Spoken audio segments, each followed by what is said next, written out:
Salut tout le monde, j'espère que vous allez bien. Alors tout d'abord, je tenais à remercier toutes les personnes qui se sont abonnées, qui ont liké, qui ont commenté, qui ont partagé la chaîne. Merci infiniment à vous, on a dépassé les 50 abonnés, j'ai regardé ce matin, on était à 55.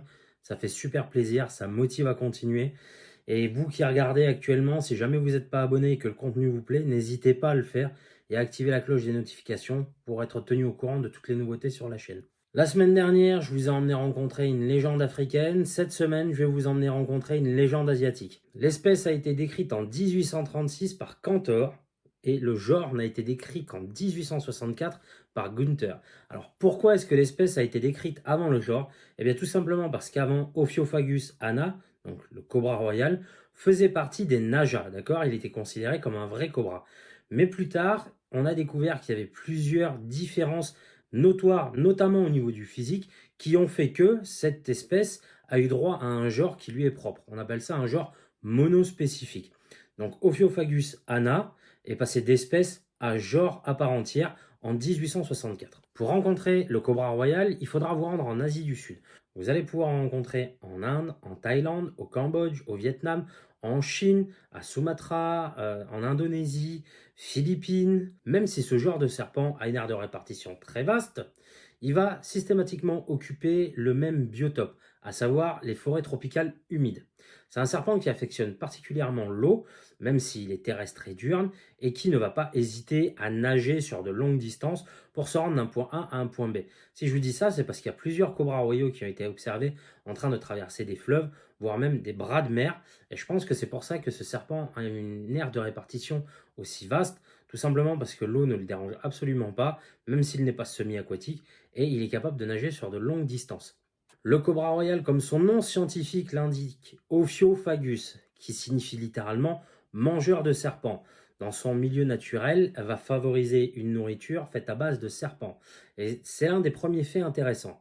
Alors même s'il mange des constricteurs qui ne représentent pas un grand danger pour lui, bien qu'il y ait déjà des cobras royaux qui aient été tués par des pitons réticulés lors d'un combat, là où ça devient intéressant, c'est que cet animal est capable de manger des serpents qui ont un venin bien plus toxique que le sien, même s'il s'est fait mordre. Pour exemple, les serpents de la famille des bongars, donc tout ce qui est bongarus, ont un venin qui a une DL50 qui est bien plus élevée que celle des cobras. Donc logiquement, si le cobra royal se fait mordre par le bongar, il devrait en tout état de cause subir une envenimation et en mourir. Eh ben non, il a un système de défense, comme un système immunitaire, qui va isoler les toxines du venin de son organisme et le protéger justement du venin de ces espèces. Et c'est un fait ultra intéressant. Alors, c'est pas unique au monde, hein, puisqu'on va le retrouver même chez des serpents constricteurs, comme l'Ampropeltis getula par exemple, qui est capable de manger des crotales dans la nature.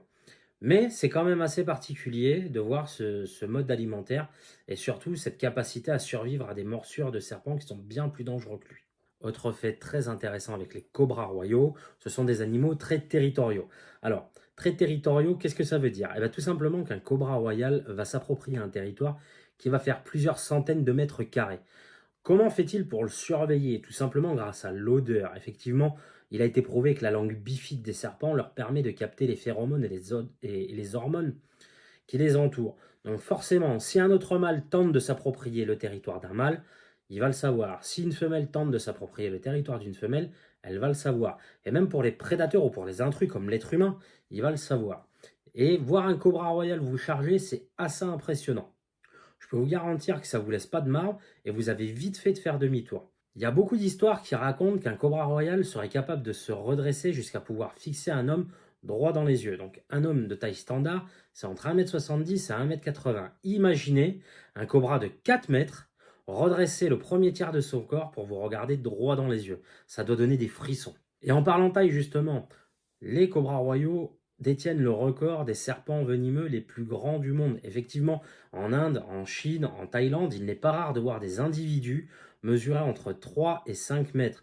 Le record du monde établi et avéré est détenu par un spécimen qui vivait aux eaux de Londres et qui malheureusement aujourd'hui n'est plus, qui a été mesuré à 5 mètres 71. C'est immense. En attendant, pour faire un résumé, donc le cobra royal est un animal qui vit en Asie du Sud, que l'on va rencontrer sur une grande aire de répartition, mais qui affectionne tout particulièrement les forêts tropicales humides, au sein desquelles ils vont se délimiter un territoire à défendre et qui vont garder jalousement. Ils vont se nourrir de serpents, quasi exclusivement de serpents, et ils sont très intelligents et territoriaux. Maintenant, on va parler reproduction. À la période de reproduction, les mâles vont traverser des territoires, donc vont se battre avec d'autres mâles. Ces combats rituels se passent sans morsure et sans blessure. C'est à celui qui plaquera ou qui fera fuir son adversaire. Une fois l'accouplement passé, la femelle va être en gestation pendant une durée de 2 à 4 mois. Pendant cette période, elle va se constituer un stock de graisse qui va lui permettre de faire une chose très particulière. Avant de pondre, la femelle va créer un nid fait d'un amas de branches et de feuilles, et ensuite elle va venir déposer ses œufs à l'intérieur du nid avant de les recouvrir. Ça, c'est un premier fait très intéressant parce que parmi les serpents, il n'y a aucune autre espèce qui fait des nids pour ses œufs, d'accord? Soit ils envahissent des nids qui existent déjà, soit ils pondent leurs œufs à l'abri, sous une branche, sous un tronc, enfin bref. Le cobra royal est le seul serpent à créer un nid pour y déposer des œufs. Et il ne les dépose pas à l'arrache, c'est fait de façon très précise.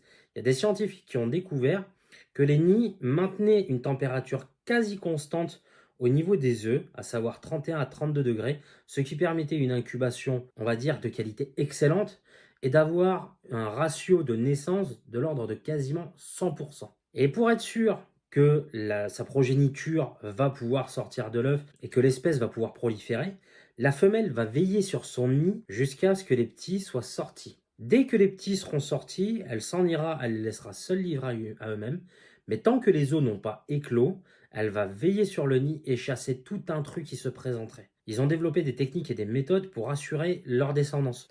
Alors maintenant, on en vient à la partie du venin, la partie qui m'intéresse le plus généralement, même si j'avoue, cette espèce m'a fait kiffer de par toutes ses particularités.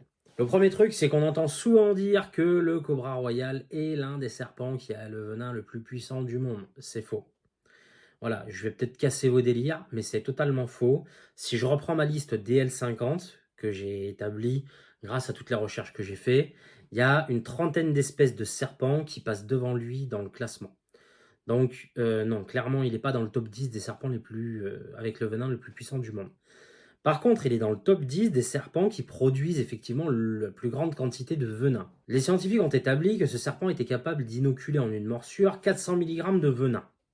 Chose intéressante que j'ai apprise, c'est qu'un serpent venimeux, quand il mord, ne va jamais inoculer la totalité du venin qui est contenu dans la poche. Il va toujours garder une réserve pour relancer le cycle de production du venin.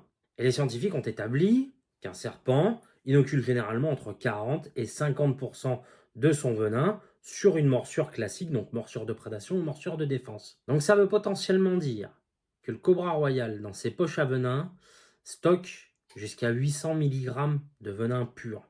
C'est énorme. Il y a un seul autre serpent que je connais qui est capable d'avoir des quantités pareilles, c'est Bitis gabonica, mais j'en parlerai dans une autre vidéo.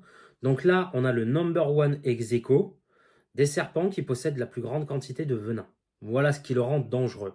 Si on mixe une DL50 qui est quand même pas dégueulasse, 1,25 mg par kilo, c'est loin d'être dégueulasse, hein. Mais ça, inoculé x 400, on obtient un venin qui va potentiellement coucher un animal de 500 kg. D'accord? Donc c'est vraiment pas dégueulasse pour un serpent qui pèse, je vous le rappelle, entre 15 et 20 kg. Hein. Même s'il fait 5 mètres, il pèse 15-20 kg. Il peut tuer un animal qui va faire 50 fois son poids. C'est beau, c'est beau. Mais voilà la vérité sur le venin du cobra royal. C'est un venin dangereux parce que niveau quantité, c'est hallucinant, c'est énorme. Mais niveau toxicité, on n'est pas sur le serpent qui a le venin le plus puissant du monde, ou l'un des venins les plus puissants du monde. Alors oui, c'est un venin qui est neurotoxique, donc qui va s'attaquer au système nerveux central, et les symptômes vont être divers et variés, mais généralement on va retrouver des maux de tête, des nausées, des vertiges, des pertes de l'équilibre, une perte de la vue, des picotements sur les membres, notamment sur le membre mordu, un début de paralysie, une paralysie des muscles respiratoires, pour finir un coma, l'arrêt des muscles cardiaques et la mort. Alors, c'est pas très cool comme programme, hein, mais dites-vous bien que tous les serpents qui ont un venin qui est neurotoxique vont créer les mêmes envenimations chez vous, d'accord? Ça va cibler les muscles cardiaques et puis ça finira par vous tuer de la même manière. Mais là, ce qui le rend dangereux, c'est qu'effectivement, il va inoculer de grosses quantités et c'est ce qui fait qu'il est pris au sérieux quand il y a un cas de morsure. Il y a un youtubeur qui, il n'y a pas longtemps, s'est fait mordre et s'est fait une belle frayeur, ça lui a coûté très cher. C'est Tyler Nolan et il y a perdu son doigt parce que oui, le venin de cobra royal peut aussi être cytotoxique, c'est-à-dire qu'il va détruire vos chairs Et lui, il a une petite nécrose sur le doigt qui a été mordu et a dû être amputé. Voilà, mais clairement, je vous recommande absolument pas de faire ce qu'ils font si jamais vous voulez du venimeux ou que vous allez dans un pays où on vous propose de manipuler du venimeux, parce que c'est jouer avec votre vie. Même si le cobra royal n'a pas le venin le plus toxique du monde et est loin de l'avoir, de par la quantité qu'il va vous inoculer, vous êtes quasiment sûr d'être un homme mort. Ce youtubeur a une chance énorme et j'espère qu'il le sait. Donc voilà les amis, j'espère que vous aurez pu en apprendre un petit peu plus sur le cobra royal qui pour moi est l'un des serpents qui m'intéresse le plus. Je rêverais de pouvoir en approcher un, mais franchement je ne sais pas si j'aurai les couilles de le faire, on va pas se mentir. Si jamais vous avez des questions, n'hésitez pas à les poser en commentaire. Si vous avez des propositions, déposez-les aussi en commentaire, j'y répondrai. Et pour ceux qui m'ont déjà fait des propositions, ne vous inquiétez pas, je réfléchis à ce que vous m'avez proposé, mais j'ai déjà d'autres vidéos en cours. Si jamais vous avez kiffé, n'hésitez pas à vous abonner, à activer la cloche de notification, ça aidera au référencement de la chaîne.